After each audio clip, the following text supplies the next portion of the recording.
కథావాణి శ్రోతలందరికీ చెప్పాలని ఉందికి స్వాగతం. నేను డాక్టర్ శ్రీమతి కొఠారి వాణి చలపతిరావుని.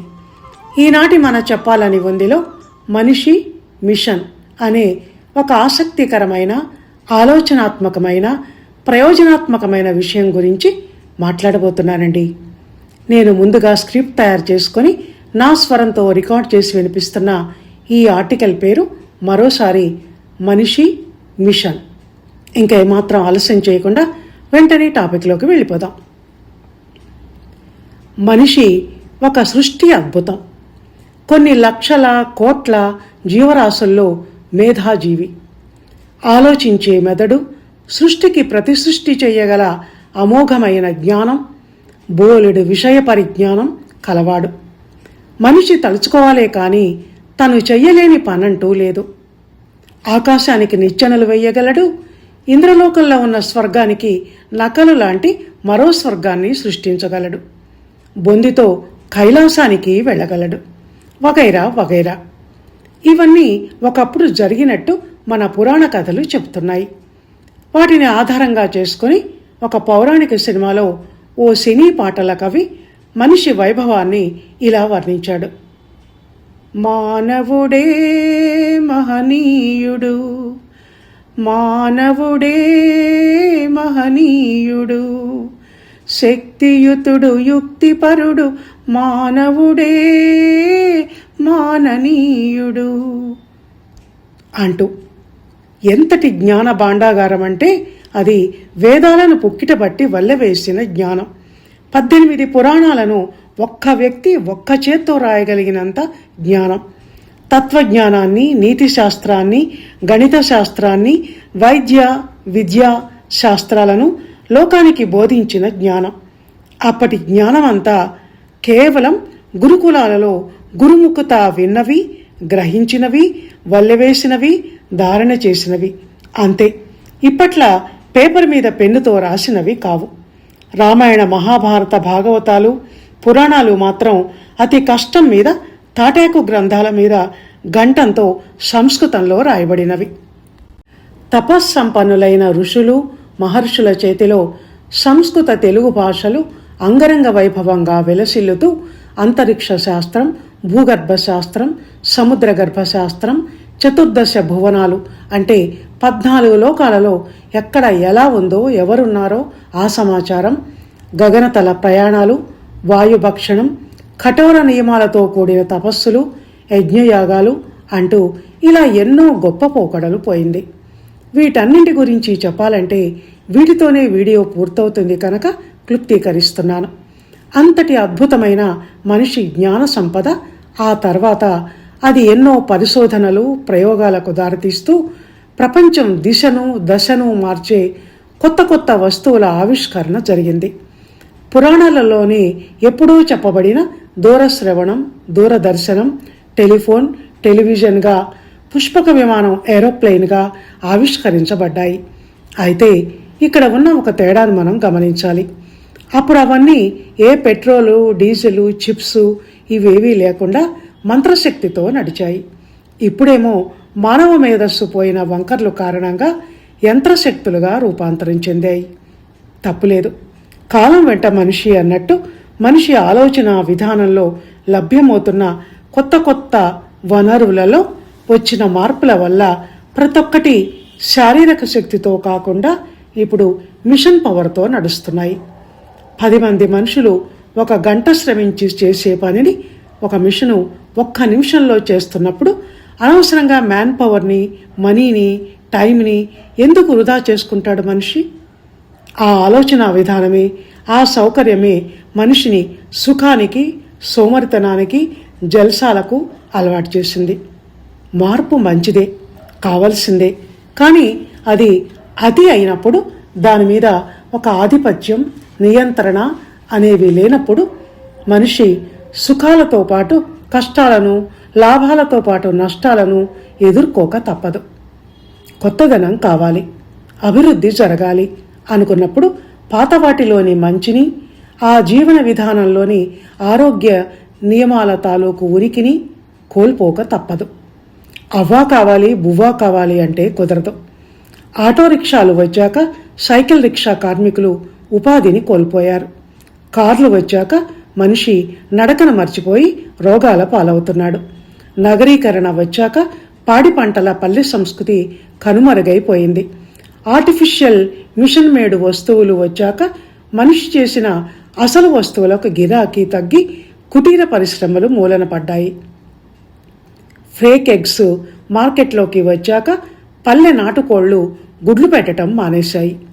ఇంతకుముందు పశువులకు పచ్చగడ్డి, పక్షులకు ధాన్యం మాత్రమే పెట్టడాన్ని మనం చూసాం. ఇప్పుడు ఆ ఎగ్ బాక్స్ల మీద, పాల ప్యాకెట్ల మీద రాసి ఉన్న రకరకాల సమాచారం చదవండి. ఆర్గానిక్ ఫుడ్ తిన్న పశువులు ఇచ్చిన పాలు, కోళ్లు పెట్టిన గుడ్లు అని రాసుంటుంది. లేకుంటే ఇంకేదో ఫుడ్ పెట్టి అలా ఎందుకు రాయవలసి వస్తోంది అంటే, పాల ఉత్పత్తి, కోడిగుడ్ల ఉత్పత్తి అధికంగా ఉండటం కోసం ఆవులకు మాంస పదార్థాలను దానాగా పెట్టడం, హార్మోన్స్ ఇంజెక్షన్స్ ఇవ్వటం చేస్తున్నారట విదేశాలలో.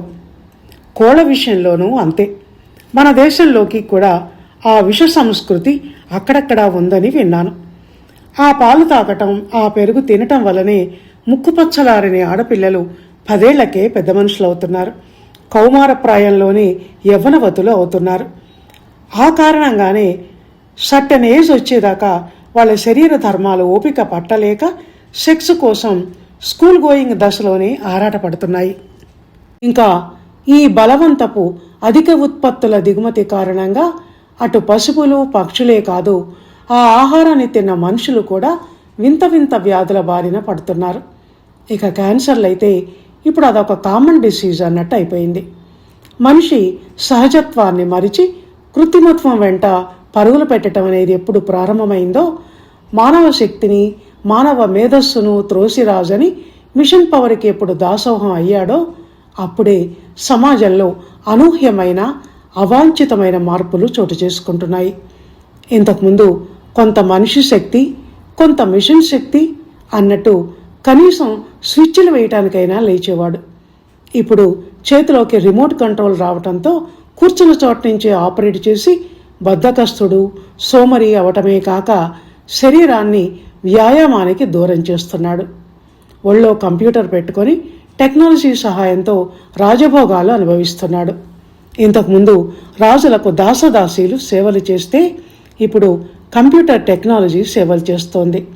మన అన్ని ప్రశ్నలకు, సందేహాలకు గూగుల్లోనో చాట్ జీపీటీనో సమాధానాలు చెప్తుంటే మెదడుతో ఆలోచించటం, తర్కించటం, ప్రశ్నించటం మానేసి మెదడును మూలన కూర్చోబెట్టి దానికి బూజు పట్టిస్తున్నాడు. ఇప్పుడు ఏఐ అని ఒకటి వచ్చింది. తనలో ఉన్న ఒరిజినల్ మేధస్సు పనిచేయటం మానేయటంతో కృత్రిమ మేధస్సును తెరమీదికి తెచ్చి దాంతో చిత్ర విచిత్రాలు చేస్తూ మనుషుల మనస్సుపై సవారీ చేస్తున్నాడు. సువాసన భరితమైన మల్లె, సంపెంగలను అవతల పారేసి ప్లాస్టిక్ పూల అందాలను చూసి మురిసి ముక్కలవుతూ కృత్రిమ మేధస్సును వాడగలగటమే తన మేధస్సు ప్రతాపంగా పిచ్చి భ్రమకు లోనవుతున్నాడు. ఎంతైనా ఒరిజినల్ ఒరిజినలే, డూప్లికేట్ డూప్లికేటే. ఏఐ బొమ్మలు అవి ఎంత బాగున్నా అవి ఒట్టి బొమ్మలే, మనుషులు కావు. వాటిలో జీవకళ ఉండదు. కంప్యూటర్ మేడ్ కనుక వాటికి బుర్రలు, అందులో ఆలోచనలు, వాటిలో ప్రతిభ ఉండదు. ఇక్కడ ఈ సందర్భంలో ఒక ముఖ్య విషయం మనం చెప్పుకోవాల్సింది ఏమిటంటే, మనిషిని దేవుడు సృష్టిస్తే ఈ కంప్యూటర్లని మానవుడు సృష్టించాడు. అది ప్రకృతి శక్తి అయితే ఇది మనిషి మేధాశక్తి. ఇందులో మరో వాదన ఉంది. అదేమిటంటే అది సైన్సే, ఇది సైన్సే అని. అది జీవశాస్త్రం అయినా అందులో మానవాతీత శక్తి ఉంది.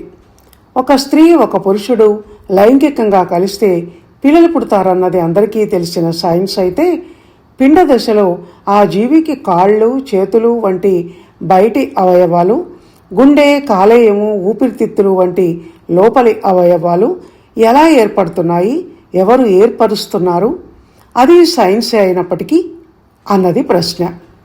మన చేతిలో లేని, మనకు అంతుబట్టని సృష్టి అద్భుతం అది. పైత్యం ప్రకోపించి ఫేక్ సంస్కృతి అనేది బాగా ప్రబలిపోయిన కారణంగా ఇప్పుడు రోబోలకు పిల్లలు పుట్టించవచ్చు అని మన టెక్నాలజీ పండితులు ప్రయోగాలు చేస్తున్నారు. కానీ ఒకవేళ ఆ ప్రయోగం ఫలించినా ప్రకృతి ప్రకృతే, వికృతి వికృతే, ఒరిజినల్ ఒరిజినలే, డూప్లికేట్ డూప్లికేటే.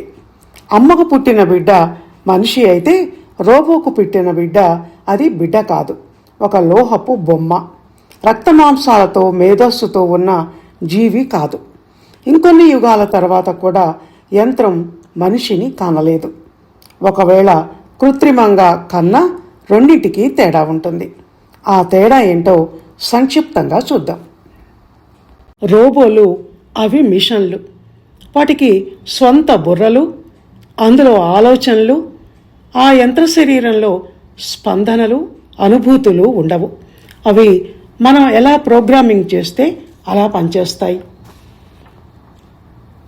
అందుకనే సైన్స్ అండ్ టెక్నాలజీ ఇప్పుడు ఎంతో ఎదిగింది అని జబ్బలు చరుచుకుంటున్న మోడర్న్ యువత తెలుసుకోవలసింది ఒకటి ఉంది.